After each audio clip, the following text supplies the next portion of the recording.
What's up, everybody? Welcome back to Thanos Gaming. Today we're playing Gay Elf Boy penetrates triangle statue with the big meaty thick sword. I'm your host, Kyle. What's up? And with me is my co-host, Parker. How you doing, bro? Well, I'm doing okay. Oh, shit. Speaking of okay, have you guys heard of what a Hidway is, dude? Really? I haven't. Please enlighten me. Laugh track. About 12 pounds. Damn. Hilarious. Hilarious. Oh, shit. Speaking of Parker, let me tell you what this asshole did. He to did me, the bro. same thing to me. I know what you're gonna say. Oh And Zach, my apparently. god. I'm on my computer playing a video game. Minding your own damn business. And then my headphones disconnect. I have Bluetooth headphones, and I don't have built-in Bluetooth, so I use a dongle. So it's a little finicky, right? Sometimes it disconnects. And so my headphones disconnect, I'm like, fuck. And so I spend a couple minutes trying to fix it for God knows why. It just would not connect. And then Parker calls me with no prior warning. And I'm like, Parker, what are you doing? And he's like, just 10 seconds of your time. I'm like, Parker, I'm trying to fix my headphones. I couldn't even hear you if I wanted to. And so he calls me on my phone. And I'm like, Parker, I'm not answering my phone. I don't want to hear your shitty iPhone mic quality over my shitty Samsung Galaxy phone. And so then he's like, okay. And then he calls me again on Discord. My headphones, keep in mind, are still not connected. So I still could not hear him. And then they finally get connected, and I call Parker. And he's like, do you like Wendy's? And I'm like, no. He's like, Wendy's nuts hit your mouth. Yeah. And I just hang up. I just hang up, and I leave. Oh, that's wonderful. And it's just, That's powerful, bro. I'm so upset. You want me to tell you my version of it? Yes, please. So, please. me and my good friend Ramzan, recording Game Club, Lions on Our Gaming podcast, which you should check out. We were recording our episode, and you know, we had gotten done, and he wanted to record a video for his channel, and so we did that or whatever, and we're kind of vibing in the call, just hanging out. And all of a sudden, I get a call from Parker out of nowhere. I'm like, why the fuck is Parker calling me? And I'm like, it's probably not important or anything like that. And then I get the brilliant idea, like, oh, let's just add him to the group call for fun, because he's never met Ramsden at all, right? So he has no idea. And I add him to the group call, and we all get in the call, and he immediately leads with that same stupid Wendy's joke or whatever. And Ramsden loses his mind, laughing at it. And I'm like, Parker, why'd you tell me this or whatever? Well, I'm glad. And then he leaves the call. I'm glad someone found it funny. I'm really, really happy. Ramsden found it hysterical. So. Oh my god. And the reason that we bring this up is, if you haven't seen Stardew, there's a particular episode called, I think it's called Parker's Finest Hour. It wasn't originally called that. I changed the title to that. Go watch that episode. It's a great episode on its own. I like that episode a lot. I like the Stardew series a lot. I endorse that series. Hey, go watch that episode, and you'll understand everything you need to about Parker's shitty jokes. And the build up to them specifically is the worst part. Is and how he thinks it's like peak comedy. He'll act like he's found the best joke in all humanity, and then just drags you along for a good 30 minutes or so before he finally delivers the punchline, and it's just awful. The worst part was the worst part for me personally was my headphones. It's like I was spending so much time because I thought the dude needed to talk to me. It was serious. He needed something. And so he's like, please, I just need a couple seconds of your time to talk. I'm like, okay, what do you want? Or maybe he wanted to get a thing for a video, right? Like a bit. And he was gonna use the bit, and we were gonna do something like that. Because he recently said that he wanted me to say garbage about him for a couple seconds and trash talk him for a video or something. I was like, cool, I'll do that. like when I'm available. So I thought maybe that's what he wanted. And so I'm spending this whole time fixing my headphones, and then keep in mind, it took me a good 5 minutes to fix my headphones, and he kept pestering me the whole time, and I'm already annoyed my headphones aren't connected. And then he just tells me that garbage joke. That's not funny. And Parker just be doing that shit frequently. So, and then to top it off, he tries doing it to Zach, and then reveals that in the meantime has been secretly making a music video about one of his songs or whatever. And it's just like, how do you find all this free time to annoy people? How is this possible? Today was, that Stardew episode might be called Parker's Finest Hour, but today it was Parker's Finest Hour. He had a plan, and he delivered on it as well. Good lord. Well, cause last night when we were watching the Hunger Games, Parker was like, "I'm gonna make a fan music video for George the Local Candyman," and I was like, "Okay, great." And then he was like, "So I'm gonna make it," and I'm like, "All right." And then he makes it, and I'm like, cool. I watched the first couple seconds of it with the Marcel joke, and I still think the Marcel joke's funny depending on what song you choose. Right. So like I thought that was humorous. It's the Baby Yoda fucking meme. Yeah, especially because the whole time the dude's like, if you play that song again, so like it's funny, but then the song got disturbing. Did you see the music video? Yeah. There's stock footage of kids like playing, followed up with stock footage of a grown-ass man, clearly in his 60s, in shadows, who you can't even see. And it gets to the part where he's like the shed with the other kids, because the song itself is pretty disturbing when you really think about it. Yeah, it's absolutely meant to be this. But it gets to the part where it's in the shed or whatever, and it looks like a fucking horror film for part of it.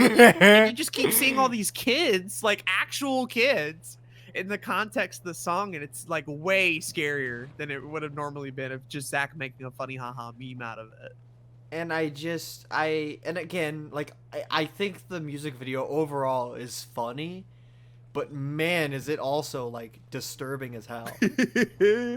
Like it did not need to be that way, yet it was. Parker went hard in the paint, He did go hard in the paint. There you go. This homie about to catch these hands. We haven't mentioned it yet, but this episode we're basically doing a Trial of the Sword. For 30 minutes or so. We're not gonna beat it or anything, but we promised that we were gonna give you guys an actual episode of this, so that's what we're doing. Yeah. And then after this episode, we'll actually like complete the second DLC. But this one, not really gonna complete, but we are gonna give you a full episode of it so you can kind of see how it operates. Yeah. We had to clown out Parker first because it was far more. Dude, because we started with and this is Parker. What the hell? I just had to unload. I had to go off on the homie. Had to unload.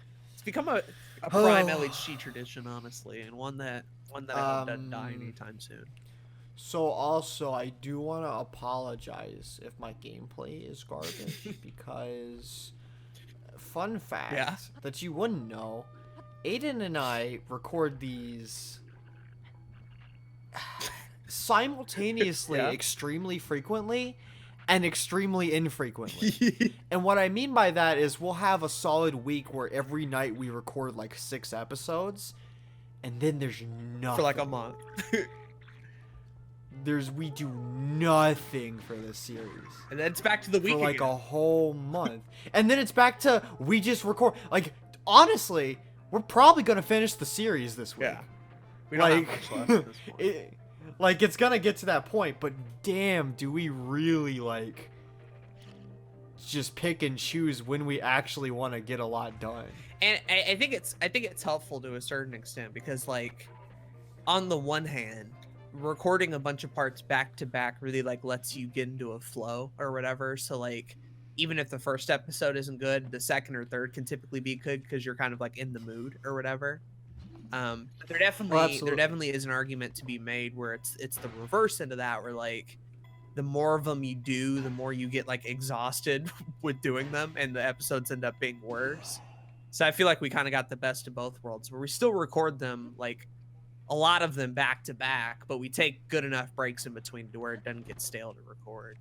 Which for a series like Breath of the Absolutely. Wild was a huge priority for sure. It's not gonna change. Oh, not you, asshole! Get out of the way! Get out! Holy shit! He he had a shot to kill you, and he ruined it.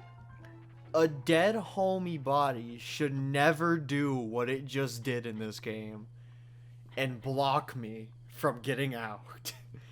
That dude was dead, and I could not move past his body. Continue. Not no if more. You wanted to continue your point.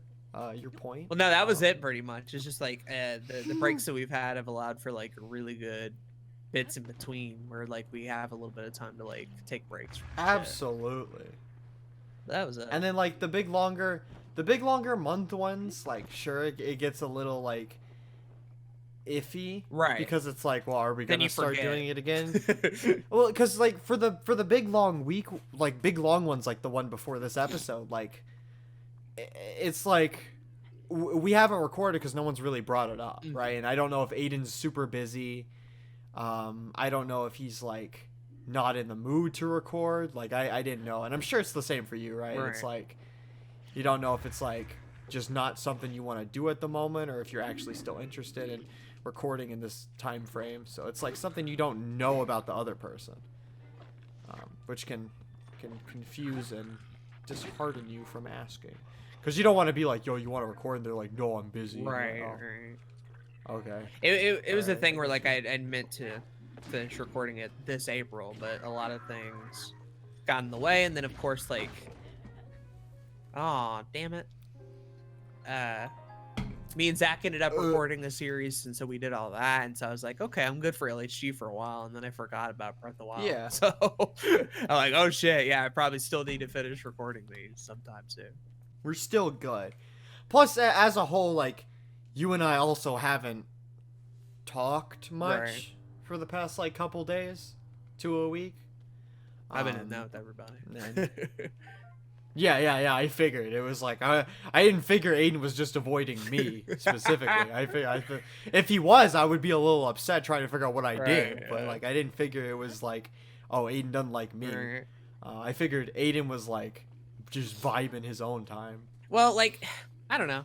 I guess we talk a little bit like inside baseball stuff on LHG shit sometimes. I think for me, it was a thing where like all I was doing was just kind of vibing in Discord calls and not like really getting anything done. And it got to the point where it's like, okay, this is actively harming anything. To explain to everyone else, the most recent, even though we hadn't recorded, those 2 weeks after not recording for a while, Aiden, Zach, Parker, and I have been like nothing super like not doing anything except like being in call together, which I don't mind at all. No, like, it's fun. It's great. But it's I figured it was imbalance, and I was not having it. Yeah, like even Zach like recently has been trying to do other shit rather than just be in call, and I get that. I should do that, right? So. But yeah, I didn't figure that anyone was like ignoring anybody. I just figured it was just a case where it was like, you know what, you got to get your own shit done, and sometimes the social battery just runs out. Yeah, it's also really a thing where like sometimes, and I'm not saying all the time, but sometimes like if you get into a Discord call and the conversation you're having is very similar to the conversation you had a week ago, you know, it might be at the point where like we kind of need to live a little bit more life before getting back into another Discord call so we can talk about something different. So, oh, for sure. You know, it was also there's also the issue of like our Discord calls tend to drag on for a while. Yeah. Because we have no self-control. Obviously. 2, recording Breath of the Wild at midnight. 2, it's fun to record. It's fun to talk to you guys, so I kind of lose track of time. And 3, it's just like we also just get into calls at ass crack in the morning. It's such a bad cycle too, because I'll do it and then I'll stay up till like 5 or 6 a.m. and then sleep all day, and then I'll get up and it'll be like 4 or 5 p.m. or whatever, and I'll get nothing done. And then an hour later, oh look, everybody else is conveniently up, so I'll get back into the call and do the same thing again. Yup. And that cycle repeats for days. And that's the biggest problem is the whole like, because you can get into a Discord call and someone will be like, yo, we're just gonna chill for a couple hours, and like, sure, it's fun, but Lord knows you're not doing anything else that night. That Discord call is your night. That is what you're doing. And not saying that is an awful thing. No. I love spending time with these guys. It's great. But like, some days I really do need to learn that it's okay for me to say I'm not, trying to vibe. Right? It's like, there's some days where I need to learn that it's okay for me to be like, not right now. And I've done that recently. Homies were watching SpongeBob for a night, and I was like, I'm not gonna watch SpongeBob. SpongeBob was epic, bro. And then, and that's just what you gotta do, right? Is like, you just gotta sometimes be like, I'm not really, trying to do that. Heyo, future Aden here. I just wanted to point out that I'm actually going through this exact same cycle now as of editing this video.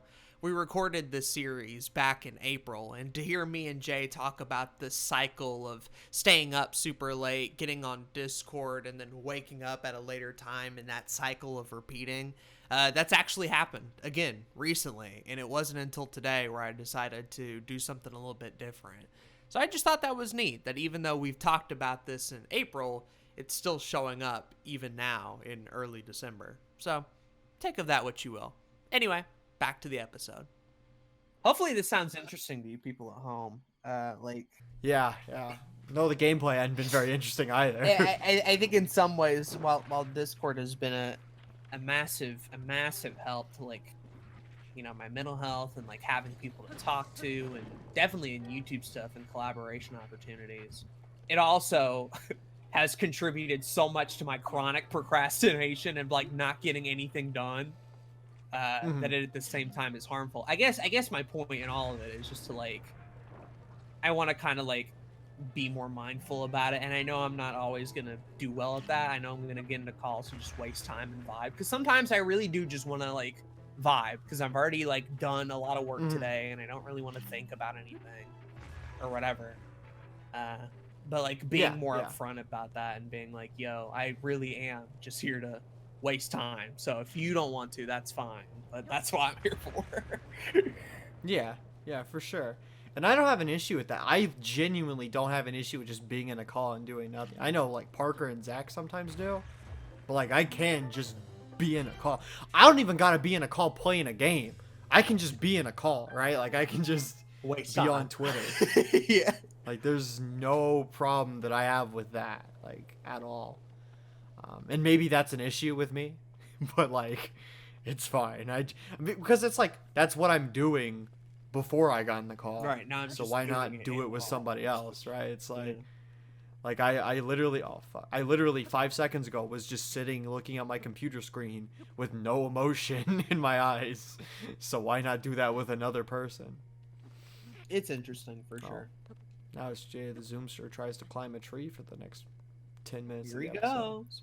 So I didn't know this. Right. Kind of changing subject, kind of weirdly, but I'm gonna do it anyway.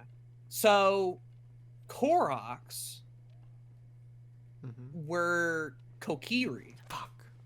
Yeah. I thought they were separate races. Yeah, no. But the idea is that the little Kokiri kids from Ocarina of Time somehow evolved to being nut people. That's how I've heard it described to me, basically. Because it's the Kokiri are apparently a special race or something, and so they're not humans, and so they're their own child forever race or whatever. Right. And I understood that in Ocarina. I don't understand the evolution from that to nut people. They just mention it in it's really weird. In Wind Waker, by the way, bad game, don't play it. But in Wind Waker, I'm kidding. I don't want anyone to attack me. In Wind Waker, there's the scene where the Rito girl, Medley. Yeah. Her she's playing a song to open a dungeon or something, and like behind her a Zora shows up, confirming that they're evolved Zora, which is a cool idea. Makes sense too that they would evolve, and I understand I get that one. fish evolving into bird more than this. But then there's the character Makar, who's a Korok who's playing his song to open up the wind temple, and behind him there's just a Kokiri motherfucker. Oh, so they just have actual Kokiri in Wind Waker and Korok people? Yeah, behind. Like, no, it's like a ghost of like Phantom, like of his elder, of like his past life, showing that the two are linked, just like the Zora and Rito. Interesting. So I don't get how they evolved into that, though. It's like, what biological purpose, right? Like, because I get the Zora, like, oh, the world flooded, and like, you know, we can't really live down there, so like we need to be able to like grow wings and then live out on land, and over the course of thousands of years, or not thousands, like hundreds of years, that would happen. But like, I don't know, the Kokiri never really had it that bad, and at least they have like opposable thumbs, right? Like, you know, Koroks have tiny little fists, bad eyesight, they're tiny, they're beaten around, they're constantly like joked on for the remainder of the Zelda game. So it's like, why would you, to get closer to the Deku tree, maybe? That's the only thing I can think of. And even that's like, not a great reason, I guess. Yeah. Well, even with the Zora thing too, it's like, what about this game, right? Because Rito and Zora are the same, and it's like, okay, well, like, the reason that there were Rito and Wind Waker is because the environment necessitated that, and it's like, Breath of the Wild's still fine with regular Zoras, so would there even really be a need for Ritos at this point, right? Like, or are we saying that like some Zoras just happen to evolve into Rito? It's like but how, the race is still there. Like how, you know, like how humans evolved from apes, but they're still monkeys, and how there's still apes around. Yeah, because like the idea that evolution is such a like one-way track, like every bit of the species is going to evolve, is not how it works. I guess you're right. So like, so like, I guess in the terms of like with the Zora and Rito, if you want to look at it like that, just not every, in this, you know, game, not every Zora evolved into a Rito. Only certain ones did. Because again, even if you don't believe in like humans coming from apes, right? That's perfectly fine. If you don't, oh my bad. If you don't, then still there's evidence of evolution in nature where the other like parts, like previous versions, have stayed, right? So it's not like a mutually exclusive thing to where like you evolve, other version dies out. It's more common, I think, for that to happen, because if evolution is something done to save lives and preserve the race, so generally when things do evolve, they evolve because they need to. So hence, things that don't evolve are gonna die out. But again, that's not every time. Hence, again, apes to humans, and there's still apes around. So I guess that's the question then, for like both the Koroks and the Zora-Rito conundrum in this game, is like, what was the need? Why did Kokiri need to be a Korok? Why did the Zora right? transfer to Rito? Because here's the thing, like, the Rito area is great and all, like, it's wonderful, but it's like very clearly like made by the Rito, and the area that they live in like has water and is totally habitable. Like, you know, if you for Zora, if you like take back and like look at like, if you collect rocks, I'm not saying, because I don't want to get into timeline. Oh, no. Discussion. No, again. I'm just going throughout like species. No, I know, but to explain this, I think to talk about, like, if we are going to talk about this, then I do have to bring up timeline shenanigans, and how apparently if you collect rock salt in this game, it says it's from the Great Sea of Hyrule, meaning that this is a world where the flood of Hyrule from Wind Waker did happen. So that's essentially saying that these are the Rito that evolved, and not every Rito evolved, or not every like Zora evolved into the Rito. And so the Zora we see are Zoras that stayed behind, and then the Rito we have are the ones that evolved, and like that evolved made like Rito in an village actual now. Wind Waker timeline, and not like in this world specifically. Yeah. Or this version. Yeah. And again that's getting into the timeline shenanigans for this game that I'm not gonna talk about again, because that was episode 3. If you want to watch us talk about timelines for 30 minutes, and that's not a good episode of the show. The patient comment on that was wonderful. She's like, wow, they really just spent like a good 30 minutes talking about timeline just shit. 30 minutes about things that don't matter. Well, now we're doing the same thing, but with species, with Zelda species. Oh. So. Oh! Oh no. Oh no. Oh. Get out of there. There's got to be a reason for the Koroks then. If we can figure it out for the Zororito thing, which I feel pretty comfortable in your answers about that. Yeah. The Koroks though, because again, even like understanding that not all of them evolve, cool, but like what even like would, I get why I get why Zora evolved into Rito, because the ocean changed, they came onto land now, but like why humanoid beings got become something worse, right? Like stick people. Like evolution's generally for a betterment, not like actively inhibiting yourself. And that actively hinders that race now.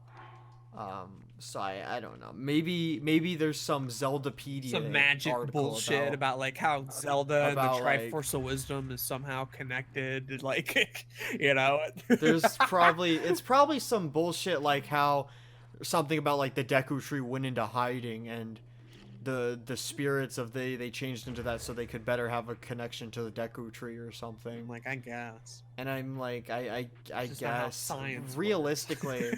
I think Nintendo just wanted to have stick people, and then thought they could have their cake and eat it too. Well, I was fine with that, but like stick people with Kokiri. Like, why connect them then if that's the case? Like, yeah, you can just have the cool little stick people and Kokiri. But no, they want to make it very clear that like this is the same area from Ocarina, and like the same. Deku That's just Tree. kind of going back to Nintendo's obsession with connecting everything to Ocarina. Because on one hand, it's dope, but on the other hand, it's like, okay, but you don't have to connect this, right? Like, that's not a necessity. Just let it be dumb little stick people. And like, I don't got a problem with stick people. Stick people cute as fuck. We've had our share of Korok epic. memes, so like I've definitely enjoyed them, their presence in the series for sure. They're epic. You know what they need to have in this series though is the Minish. I miss those guys. Where they been? They like 1 inch tall. They ain't in this damn. Apparently, there's concept art of another champion that was going to be a little creature. Yeah, I'd love that. And so they were planning to add little homies into the game. I'd love that. But they got cut for some reason. And there's like images of Link over in a village with houses that are like smaller than him. So there was even like an area for it. I'll try and send you the images if I can find them after the recording.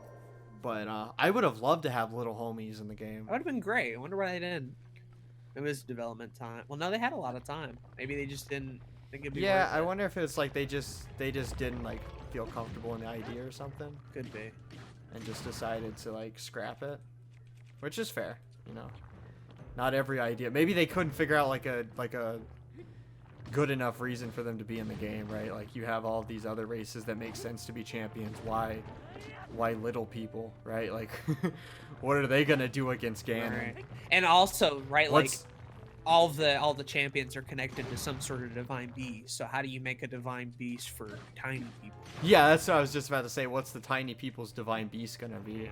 I think that'd be epic. That'd be a wonderful concept, especially if you shrunk down and again, to do I it. would've... Like, wonderful. Yeah, apparently there was gonna be a shrinking down mechanic that they were considering Wonderful. to tie it like to the Minish Cap game. But like I think that they could have included them without having to tie them to like having a divine beast, because there's no divine beast for the Korok people in this game. No, absolutely not. But they're still in it, so like you don't have to tie it to the divine beast. You can. It's like there's a lot of like bad like mythical races like Lionels and Octorok and yeah. But they don't like have you could have had shit. some neutral ones. Would have been cool to have some neutral ones, honestly. Why not? Add to the game. But like I maybe they'll say. I still understand. Yeah, I'm wondering if we'll see those type of things in the sequel. Little homies. Which would be very cool.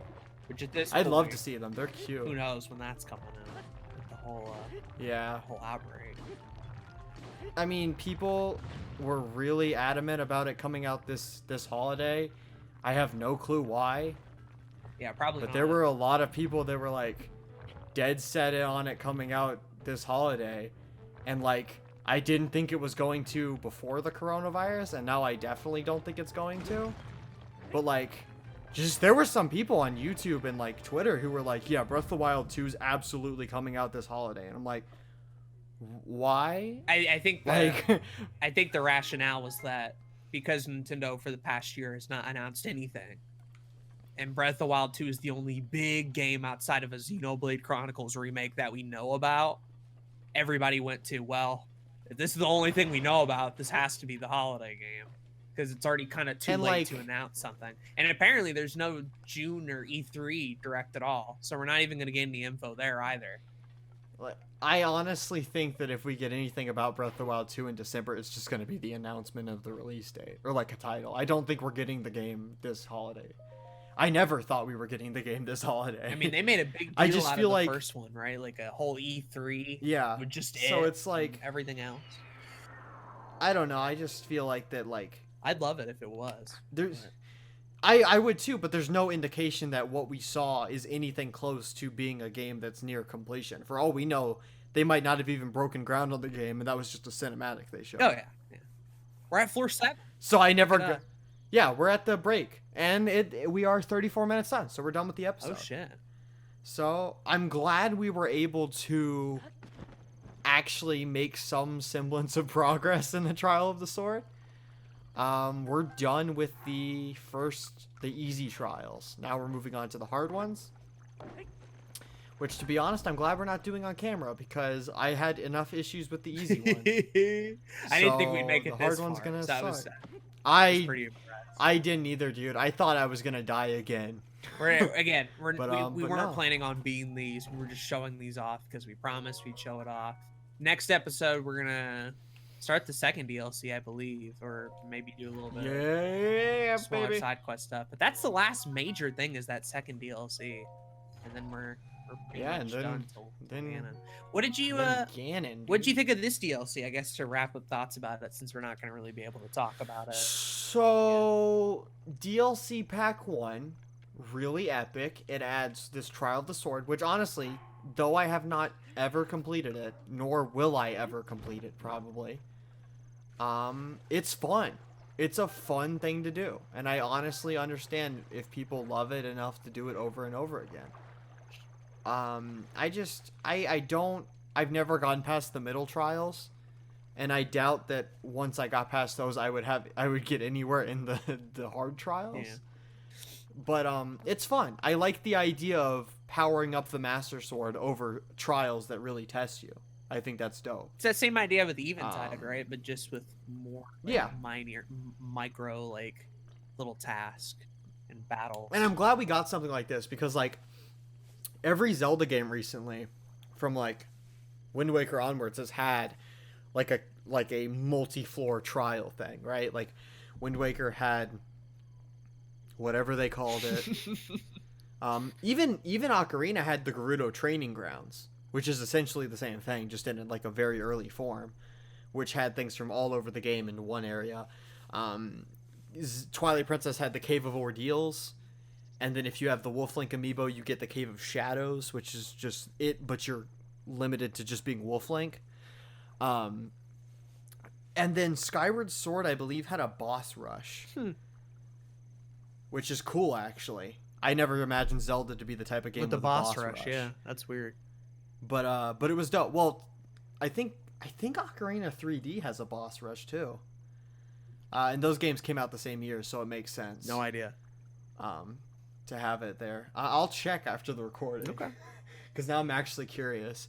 But yeah, so like every game has had, because I still count the boss rush as something similar to the Trial of the Sword. And then this game had Trial of the Sword. So I'm glad they added it in. Am I glad I had to pay for it?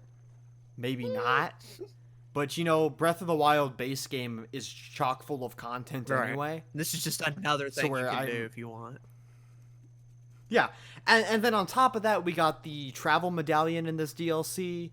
We got a shit ton of outfits, like the Nintendo Switch shirt. and like a bunch of other things. We got the fucking this thing, which I don't think I've shown off. The Hero's Path mode to see everywhere you've been in the game. Wow.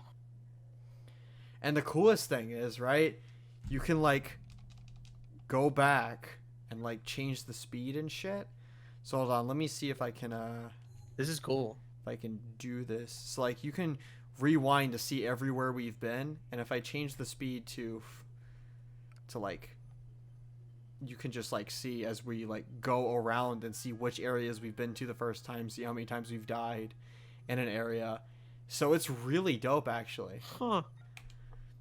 So they added that. Neat. And they also added hard mode. Which again, did I need to pay $20 for hard mode? Maybe not. I mean, it's like master. But at the Quest. same It's time, the I same don't. shit. It's like, so I don't have too much of an issue with it. And hard mode's fun. We're not doing hard mode, but hard mode's fun. I like it. I might do a hard mode stream after the Let's Play. Like, that would be fun to do. But that's about it, yeah. And again, people act like they paid $20 for this DLC, but no, you paid $20 for this and the second one, so this was mainly like $10 DLC. Yeah. And in that regard, this is a lot of content for $10 DLC. Some companies and games charge $10 and you get like a map pack. You know? Yeah, like not a whole other activity to do, a major way to change how you play the game and making it so the Master Sword doesn't break. Like, you got a lot. So overall, I give the first DLC pack of Breath of the Wild an 8 out of 10. Damn. It's really epic. Got lots of cool stuff it added, but it has some drawbacks of some of the stuff being added. It's like, maybe you shouldn't have had to pay for it. That's its biggest issue, is like everything it added is like, everything major it added is like, did we need to pay for this? Did you need to pay so your Master Sword doesn't break? And everything like that. Overall, still a lot of great content though. It's not like we got skipped out or anything. Absolutely. Thank you all for watching. Hope you enjoyed. I'm Jay the Zoomster. Peace. No, seriously, you should probably get that little dick syndrome checked out.